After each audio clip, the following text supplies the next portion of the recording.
The air in the International Hotel showroom in Las Vegas hummed with a mix of anticipation and the lingering scent of expensive perfume and stale cigarette smoke.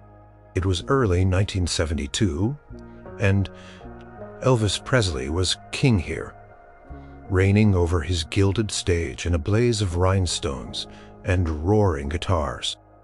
Outside, the desert night was cool, but inside the heat was electric, a pulsing energy that vibrated from the plush red seats to the glittering chandeliers.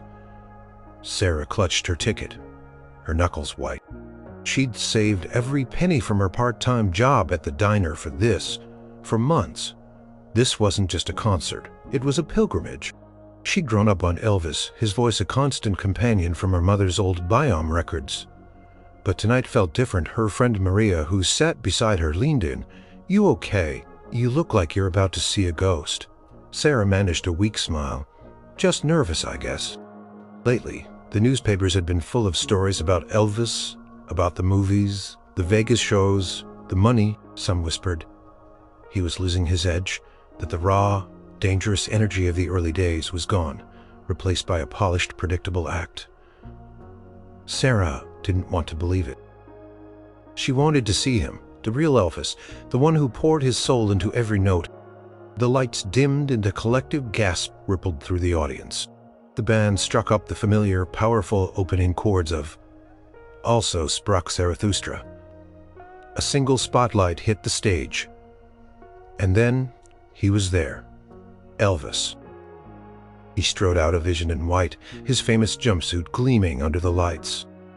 His hair was meticulously styled, his collar high, and his presence filled the cavernous room instantly.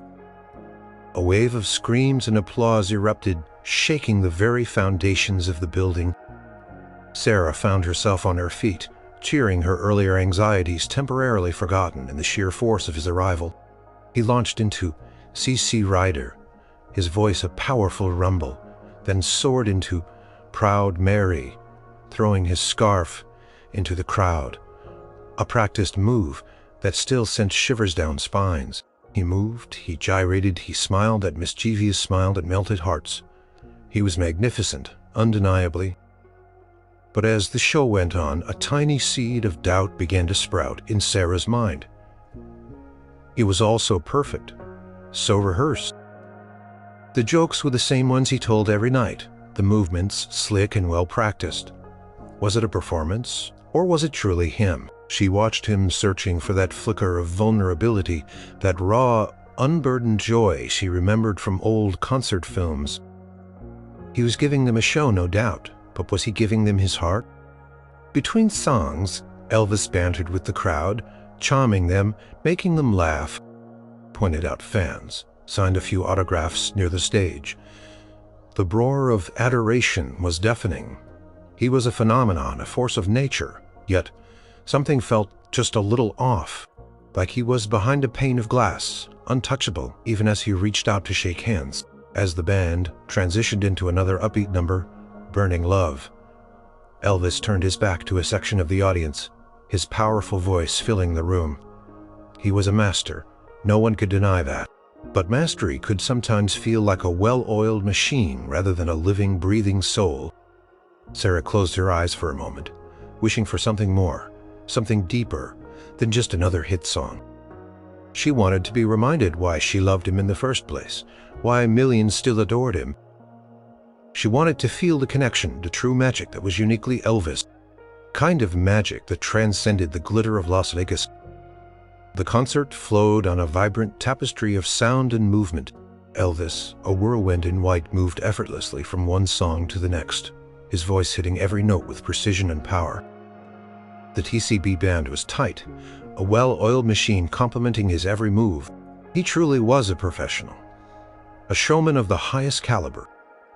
He finished American Turion, a powerful, sweeping anthem that usually brought the house down. The applause was thunderous, a standing ovation that lasted for what felt like minutes. Elvis stood bathed in the spotlight, his chest rising and falling with the effort, a look of quiet satisfaction on his face. He bowed deeply once, then twice, taking it all in. This was his world, his domain. As the applause began to slightly recede, a sudden jarring voice cut through the lingering echoes, sharp and clear. It came from somewhere near the back, a man's voice, rough with anger, or perhaps too much to drink. Sellout. The single word hung in the air, shockingly loud in the momentary lull. It was like a shard of ice in a warm room. The collective cheer of the audience died almost instantly. A sudden tense silence descended, so profound that the faint hum of the stage equipment became audible. Sarah felt a cold knot form in her stomach. Her heart lurched. She wasn't sure if she'd heard correctly. She looked at Maria, whose eyes were wide with disbelief and shock. Others around them turned, murmuring, trying to pinpoint the source of the rude interruption on stage. Elvis had frozen. His hand, which had been resting on the microphone stand, dropped slowly to his side. The triumphant smile that had graced his lips moments before vanished, replaced by an expression of pure, unadulterated surprise. His head tilted slightly as if he hadn't quite registered the word, or perhaps couldn't believe someone would dare utter it. Then a flicker, not anger, not yet. More like a deep, sudden hurt. It was brief, but Sarah, watching his every move, saw it. It was the look of someone who had been publicly slapped, not on the face but in the soul. His eyes, usually sparkling with life and a playful glint, narrowed almost imperceptibly. He slowly turned his head, scanning the audience, trying to locate the source of the insult. His gaze swept over the tables, over the faces, some curious, some indignant, many just as shocked as he was. The silence stretched thick and uncomfortable. It felt like an eternity. The band members exchanged uneasy glances, their instruments silent, waiting. No one moved. The spell of the concert, the magic, had been abruptly shattered. Sarah felt a surge of protectiveness, a fierce anger at the anonymous voice. How dare someone say that to him? After all he'd given, all he'd done, it felt cruel, unfair. She saw other fans whispering, shaking their heads in disgust. Some brave souls were already shouting things like, "Get him out of here," or "Shut up." Elvis finally stopped his search. He looked down at the stage floor for a moment, his shoulders slumping just a fraction. When he lifted his head again, the initial shock had faded, replaced by something harder. But it wasn't anger. It was a mask, a shield. He seemed to pull himself together, to don his performer's face. Once more he gripped the microphone. Stand again, tighter this time. The weight of the moment, the raw vulnerability of it, hung heavy in the air. Everyone in the room was waiting, breath held, to see what the king would do next. Would he snap back? Would he ignore it? Or would he acknowledge the sting and turn it into something else? The very air vibrated with unspoken questions. The silence was deafening, amplified by the heavy anticipation in the room. Elvis stood perfectly still, a lone figure under the glaring stage lights. The sellout remark had pierced the polished veneer of the show, exposing a raw nerve. His jaw was tight, a muscle twitching almost imperceptibly in his cheek. He didn't address the heckler directly. He didn't even look in the direction the voice had come from again. Instead, his gaze slowly swept across the faces of his audience. He saw the shock, the concern, the anger on their behalf. He saw Sarah, her eyes wide, her brow furrowed in worry, and for a fleeting moment their eyes met. In that instant, she felt a profound wave of empathy, a shared understanding of the insult's sharp sting. Then he turned his head slightly, just enough to catch the eye of James Burton, his lead guitarist, who stood ready, his fingers hovering over his instrument. Elvis gave a barely perceptible nod, a signal that only a seasoned bandmate would catch. Then he turned back to the microphone, but he didn't speak into it. Not yet. Closed his eyes for a long moment, a deep, slow breath expanding his chest. Sarah watched, mesmerized. She imagined what must be going through his mind. Sellout, the word was a heavy accusation. It implied he had forgotten his roots, abandoned his passion for money, traded his soul for fame, had the glitz and glamour of Vegas, the endless touring, the sometimes mediocre movies, chipped away at the raw, authentic artist he once was. He opened his eyes and they held a depth that Sarah hadn't seen in them earlier in the show. There was a weariness there, yes, but also a quiet defiance, a resolve. He looked out at the sea of faces, and it felt like he wasn't just seeing a crowd, but individual people, each with their own hopes and expectations. He thought of Memphis, of Tupelo, of the tiny shotgun shack where he grew up. He thought of the gospel music that filled the churches, the blues that drifted from open doors, the country tunes on the radio. That was where his music came from, not the bright lights of this stage. He thought of the joy he found in singing, the connection he felt when a song truly moved someone. Had he lost that? Had he traded it for the comfort of fame, the demands of the colonel, the endless schedule? No, not entirely. The fire was still there, banked perhaps, but burning. He knew he wasn't perfect. He knew he sometimes felt like a product, a machine, but he also knew the love he had for music, for his fans, was real. He still poured his heart into every performance, even when he was tired, even when he felt lost. He remembered the '68 comeback special, the feeling of stripping away the Hollywood layers, of getting back to the raw, unfiltered truth of who he was. That special had been a rebirth, a rediscovery of his purpose. And one song from that special, a song he rarely performed in Vegas, suddenly resonated deep within him. It wasn't a rock and roll anthem, nor a sentimental ballad. It was a plea, a statement, a testament to what he believed in beyond the superficial. He took another deep breath, his decision made. He looked at the band again, a clearer, more determined look in his eyes. He leaned into the microphone, his voice usually booming, now soft, almost a whisper, but amplified enough to carry through the hushed room. There's a lot of things said in this world, he began, his voice gravelly with emotion. A lot of opinions, but sometimes you just gotta remember what you believe in, what you truly believe in deep down. He paused, letting the words hang. The audience remained utterly silent, hanging on his every word. He wasn't defending himself, not with anger. He was setting a tone, preparing them for something different. He straightened up, his shoulders squaring. A subtle shift in his stance, a quiet intensity in his eyes. He lifted his hand, not to wave or throw a scarf, but to gesture to his band. His voice, still low, now carried a new authority, a quiet command. "Boys," he said, his eyes scanning them, making sure they understood. "Let's take it back a little. We're gonna do a song. One that, well, it means a lot to me. Means a lot to a lot of us, I reckon."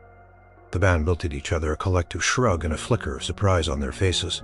They usually had a set list, a routine. This was off script, but they knew Elvis when he got that look in his eye. You followed. Turned back to the audience, his gaze once again sweeping over them, finally settling on Sarah for a brief, reassuring moment. He didn't say the song title, didn't need to. He just nodded to the band leader, and then he waited for the first telling notes. The silence in the showroom was thick, palpable, charged with unspoken questions. Elvis stood at the microphone, his eyes scanning the crowd, a solemn expression on his face. He hadn't responded to the heckler directly, hadn't lashed out. Instead, he had spoken of belief, of what truly mattered. And now he had called for a song, an unscheduled one, a clear departure from the usual set list. The band members, seasoned professionals that they were, picked up on the subtle cues from Elvis and their band leader, Joe Guercio. There was a moment of whispered conversation among the musicians, a slight retuning, a quick adjustment of sheet music on stands. They were ready for anything. But this felt different. This felt personal. Would it be a blistering rock and roll number, a defiant roar against the insult, or a tender ballad, an emotional plea for understanding? She leaned forward, her heart pounding with a mixture of apprehension and renewed hope. This was the moment. This was where the showman gave way to the man. The keyboardist, Larry Mahobrak, touched the ivories tentatively, almost as if testing the air. A single clear piano chord rang out, echoing softly in the vast room. It was a familiar sound, yet unexpected in this context. A C major, then a G, then a C, again fuller this time, joined by the bass. Sarah gasped, a small, involuntary sound. Maria, beside her, looked confused. Then her eyes widened in recognition. It wasn't a fiery rock riff. It wasn't the slow, drawn-out cry of a blues number. It was something else, something profound. The unique, almost haunting melody began to build slowly, deliberately. The strings of the orchestra, which usually swelled on cue for the big ballads, joined in a somber, beautiful harmony that filled the air. Then the drums came in a steady, measured beat, creating a powerful, almost spiritual rhythm. It was the opening of "If I Can Dream." Sarah felt a surge of emotion so strong it almost buckled her knees. If I Can Dream. The song from his '68 comeback special, a powerful anthem of hope and peace, a plea for understanding in a turbulent world. It was a song born of a desire for unity, for truth, for a better way.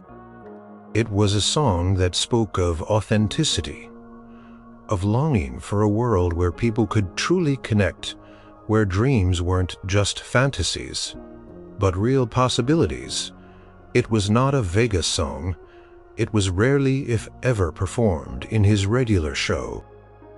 It was too raw, too deeply meaningful for the typical glitz and glamour.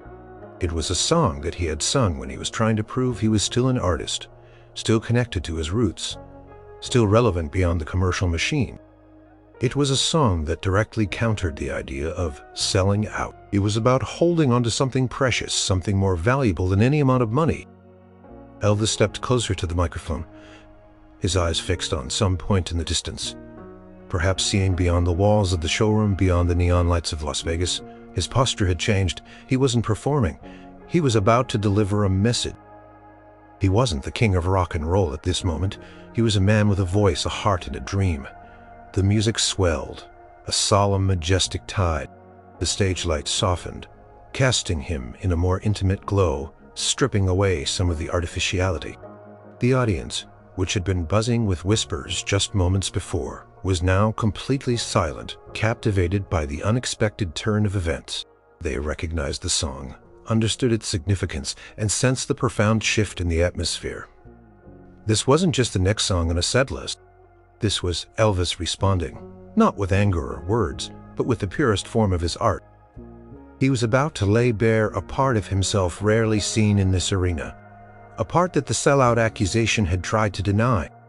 The air crackled with the raw potential of what was to come. He took one last breath, and then his voice, rich and resonant, filled the room. The first notes of "If I Can Dream" hung in the air, a beautiful, almost mournful sound that transformed the glittering showroom into a hushed sanctuary. Then Elvis's voice entered, not with the usual roar of his rock and roll numbers, but with a quiet intensity, a soulful depth that seemed to reach into the very core of each listener. "If I can dream of a better land," he began, his voice a low, melodic hum, "where all my brothers walk hand in hand." Sarah felt a chill run down her spine. His voice wasn't just singing, it was pleading, longing, believing. Every word was imbued with a raw honesty that pierced through the previous polished performance. This wasn't the Vegas Elvis. This was the Memphis kid who grew up in church, the passionate artist who just wanted to make a difference. He closed his eyes briefly as he sang the first lines, as if envisioning the very world he described. His hands, usually busy with a scarf or a microphone twirl, were still clasped loosely in front of him, adding to the sincerity of the moment. He wasn't gyrating with his entire being. "Tell me why, oh why can't my dream come true?" Question hung in the air, a poignant echo of the heckler's challenge, but directed not at a single individual, but at the world, at the universal struggle for peace and understanding. It wasn't an angry retort. It was a profound, almost spiritual inquiry. The band, responding to his shift, played with a reverence that matched his intensity. The gospel-infused backing vocals of the Sweet Inspirations and the Imperials came in, their voices blending perfectly, adding layers of rich harmony. It was a choir, not just backup singers, elevating the song to something sacred. As he sang the verse, "If I can dream of a warmer sun, where hope keeps shining on everyone," Elvis opened his eyes, and his gaze swept across the audience. It was a gaze that no longer sought adoration, but sought connection. He wasn't performing for them, he was sharing with them. Sarah felt his eyes linger on her for a fraction of a second, and in that fleeting moment, she felt a profound understanding. She saw the vulnerability, the hurt, but also the unwavering belief that still burned brightly within him. The sellout accusation withered and died in the face of such raw, unvarnished truth. His gestures were minimal, but powerful. A slight tilt of his head, a hand pressed to his chest as he sang about the dream of love and peace. He wasn't relying on showmanship. He was relying on the pure power of his voice and the profound message of the song. Every note was delivered with a precision born not of rehearsal, but of deep emotional conviction. The microphone was no longer just a prop. It was a conduit, channeling his soul directly to every corner of the room. The air was thick with the weight of the moment. A collective breath held as everyone in the audience was drawn into the quiet, powerful beauty of his performance. They weren't just listening to a song. They were witnessing a man lay bare his heart, proving with every heartfelt lyric that his dreams and his music were still pure. As the song progressed, Elvis's voice grew in power and emotional resonance. The initial quiet intensity gave way to a soaring, magnificent declaration. He wasn't holding back. He was pouring every ounce of his being into the lyrics, as if each word was a shield against the accusation, a testament to his truth. There's got to be a way somehow. He belted out, his voice filling the room, for everyone to live again. His body swayed slightly, not in a practiced dance move, but in rhythm with a profound emotion that vibrated through him. He reached out a hand, not to a specific person, but as if grasping for the very hope he sang about. The lyrics of "If I Can Dream" felt like a direct, yet unspoken reply to the heckler. If I can dream of a better land, where all my brothers walk hand in hand. This spoke of unity, countering the divisiveness of the insult. If I can dream of a warmer sun where hope keeps shining on everyone. This was about optimism, about transcending the cynicism. There must be light somewhere instead of darkness there. This was the direct answer to the shadow cast by the word sellout, asserting that truth and light still existed within him. His eyes, wide and earnest, swept across the faces of the audience, almost imploring them to understand, to believe. With him, he wasn't just performing, he was testifying. The famous curl of his lip, usually a playful smirk, was now a sign of concentration, of the immense effort he put into each syllable. Beads of sweat started to form on his brow. Not from the physical exertion of a dance number, but from the raw emotional output. Sarah felt tears prick her eyes. This was the Elvis. She remembered, the one who could move mountains with his voice. This wasn't a man chasing money or fame. This was an artist stripped bare, offering his vulnerability and his unwavering passion. The sparkle of his jumpsuit seemed less important now. It was merely a backdrop to the brilliance of his soul. The sweet inspirations and the imperials rose to the occasion, their voices lifting in powerful harmony on the chorus, echoing his fervent plea. The horns swelled, the drums beat a majestic rhythm, and the strings soared, creating a symphonic masterpiece that enveloped the room. It was more than a song. It was an experience. No one was talking, no one was moving, except for the occasional wiping of an eye, the usual clamor of the Vegas showroom. The clinking of glasses, the murmurs of conversation had vanished. All that remained was the sound of Elvis's voice, powerful and pure, resonating deep within their hearts.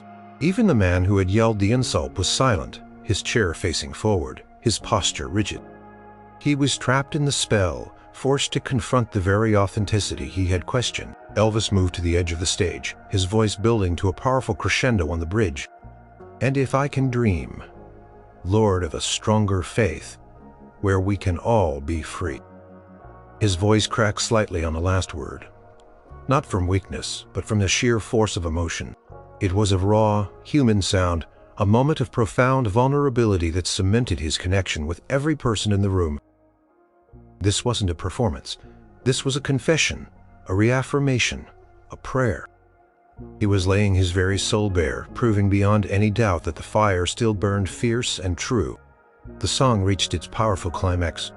Elvis's voice, a magnificent force soaring above the gospel harmonies and the orchestra. "We'll be where the soul of man will never die," he proclaimed, his voice ringing with a conviction that resonated deep in the bones. He held the final note, long and strong, pouring every last ounce of his energy and emotion into it, until it seemed to hang in the air, vibrating with unspoken truths. Then, just as suddenly as it had begun, the final chord faded slowly, deliberately.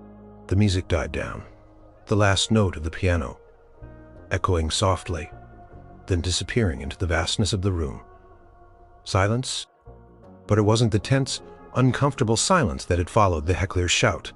This was a new silence, profound and reverent. It was a silence filled with awe, with emotion, with the lingering power of the music. It was the sound of 1,000 people holding their breath, collectively moved to their core. No one applauded immediately, no one cheered. They were too stunned, too overwhelmed. Sarah felt a tear trickle down her cheek, unbidden. She wasn't the only one. Around her she saw others wiping their eyes, or simply staring at the stage, their faces etched with emotion. The air was thick with the weight of what had just transpired. It was as if every person in that room had just witnessed something sacred, something profoundly personal. Elvis stood perfectly still, his chest heaving slightly, his eyes still closed. For a moment he had given everything. He had laid bare his heart, his dreams, his enduring passion. When he finally opened his eyes, they were shining, not with tears, but with a deep, quiet satisfaction, a sense of having truly connected. He looked out at the silent audience, his gaze soft, almost vulnerable. He didn't need applause to know he had reached them. The silence was his greatest triumph. It was the sound of a sellout accusation being utterly, completely obliterated by the sheer force of his artistic integrity and the purity of his soul. Then slowly, almost tentatively, a single clap broke the silence, then another and another. Soon it became a ripple, then a wave, building into a thunderous roar of applause that shook the very foundations of the International Hotel. It wasn't just polite applause. It was an outpouring of genuine emotion, of respect, of rediscovered adoration. People were on their feet cheering, shouting his name, their faces alight with a mixture of exhilaration and renewed faith. The heckler, who had dared to voice his cynicism, remained seated, his head bowed.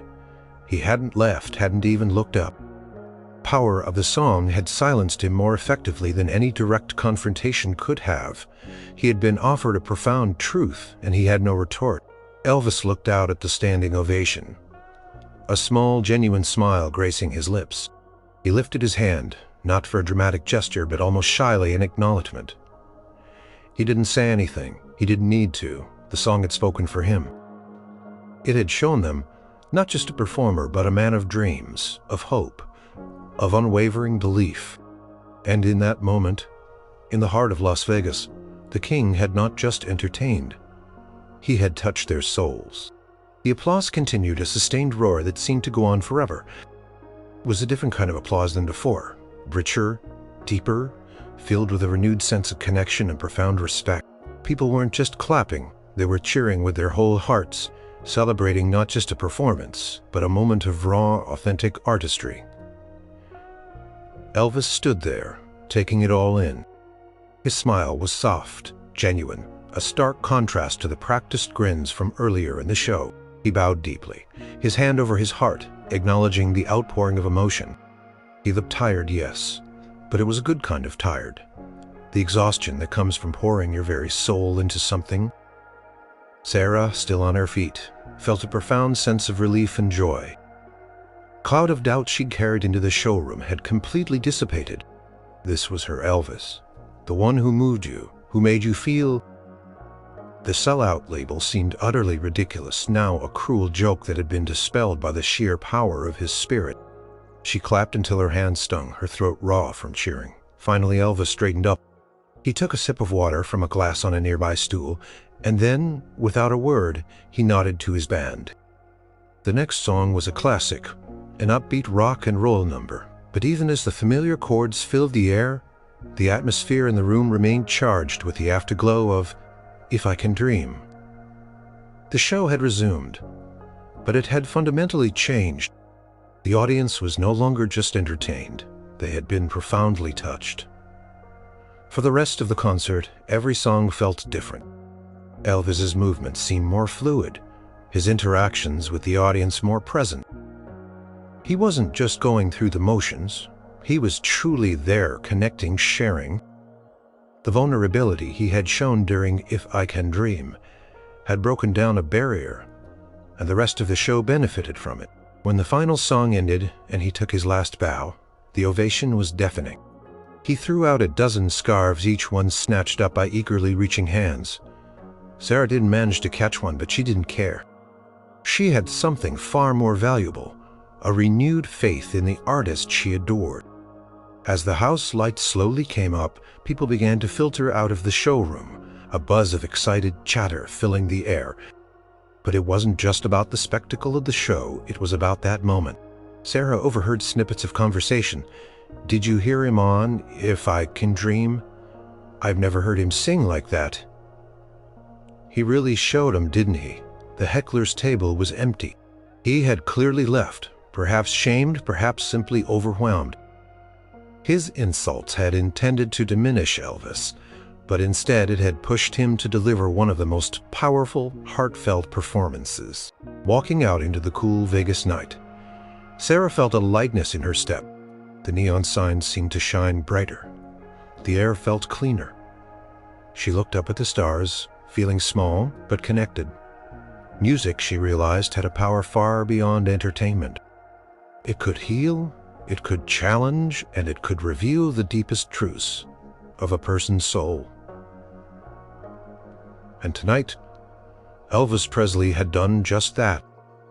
He hadn't just sung a song, he had spoken his truth, and in doing so, he had reminded everyone, including himself, what truly mattered.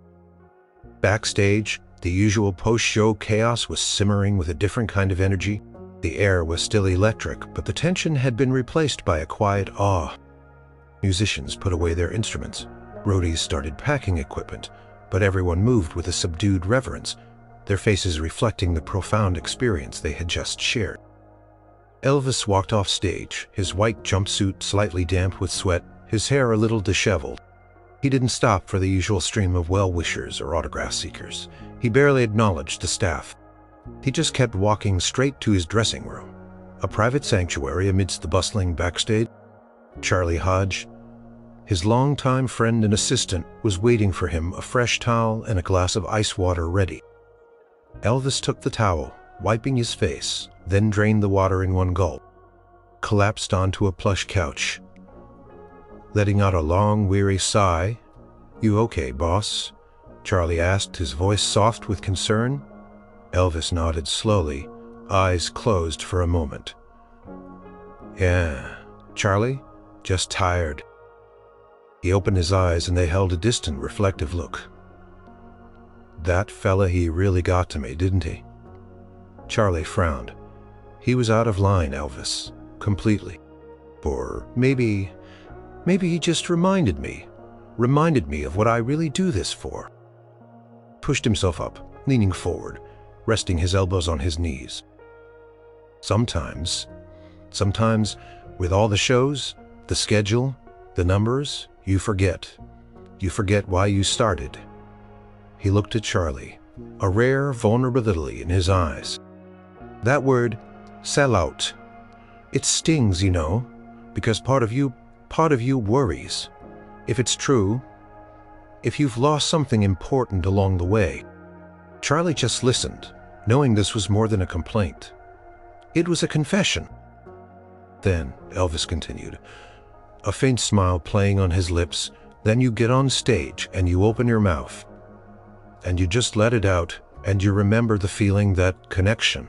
That's why. That's always why. He stood up, stretching his tired muscles.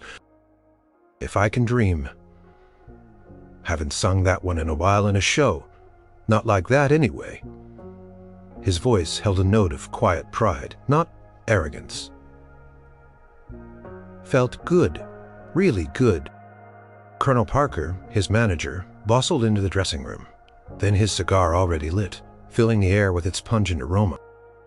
Elvis, my boy, another smashing success. The audience was wild, simply wild. He clapped his hands together, rubbing them gleefully. Excellent show. Excellent, though that little hiccup was unfortunate, but you handled it well. Very well. Now about tomorrow's schedule, Elvis just nodded, a polite distant smile on his face. He knew the colonel saw only the business, the numbers, the triumph, over a minor disruption. He didn't need the colonel to understand the deeper meaning of what had transpired. That understanding was his own, and it was shared with the audience who had truly listened. He walked over to the mirror looking at his reflection. King of rock and roll stared back, but for the first time in a long time, Elvis felt truly himself. Not just the performer, but the dreamer. The man who still believed in the power of a song, a voice, and a shared hope. The heckler's insult had been a harsh wake-up call, but it had led to a powerful reaffirmation. He was tired, but he felt a profound sense of peace. He had answered not with words, but with his soul, and that was more than enough. Days turned into weeks, and the Vegas shows continued. But something had shifted for Elvis. He still donned the dazzling jumpsuits, still charmed the crowds, still delivered electrifying performances. But beneath the polished exterior, a quiet resolve had settled within him. The incident with the heckler and his impromptu performance of "If I Can Dream" had served as a powerful reminder. He found himself selecting songs with more deliberate thought, often throwing in a gospel number, or a deeper ballad seeking that profound connection he'd felt during that pivotal moment. The audience, too, seemed to sense the change. There was a renewed energy in the crowds, a deeper appreciation that went beyond mere phantom. Sarah returned home the memory of the concert, especially that one song etched permanently in her mind. It wasn't just a powerful moment, it was a lesson. She talked about it endlessly to anyone who would listen. He didn't just sing, she'd tell her bewildered friends and family, her eyes wide with conviction. He showed us his heart. He showed us that he hasn't forgotten. He truly believes. Her father, usually cynical about celebrities, had actually listened. So, he's not just a product then, he'd mused one evening, genuinely curious. Sarah shook her head emphatically. No, he's an artist. He's a dreamer. The story of the heckler and Elvis's response began to circulate, not in the tabloids, but through word of mouth among fans. Became a legend, a testament to Elvis's authenticity and the enduring power of his spirit. It was a story that reminded people that even in the brightest, most commercialized spotlight, true artistry could shine through for Elvis. The experience had been a turning point. He realized that the greatest comeback wasn't just about reclaiming his musical crown. It was about reclaiming his own soul. It wasn't about proving anything to a heckler or to the critics, but about proving it to himself. He needed to remember why he sang, why he poured his entire being into music. It wasn't for the money or the fame or the validation. It was for the dream. He continued to tour, to record, to live the life of a global superstar. There would be good days and bad days, triumphs and struggles. But from that night forward, whenever he felt the familiar pressures of the industry, whenever he questioned his path, he would close his eyes and remember the silence that followed. If I Can Dream. He would remember the feeling of laying his heart bare, of connecting with thousands of people through a single honest song. He knew then that as long as he could sing with that kind of truth, with that kind of belief, no one could ever truly call him a sellout, because a dream, a true dream, was something that could never be bought or sold. It was simply held, cherished, and shared, and that he knew was the greatest legacy of all.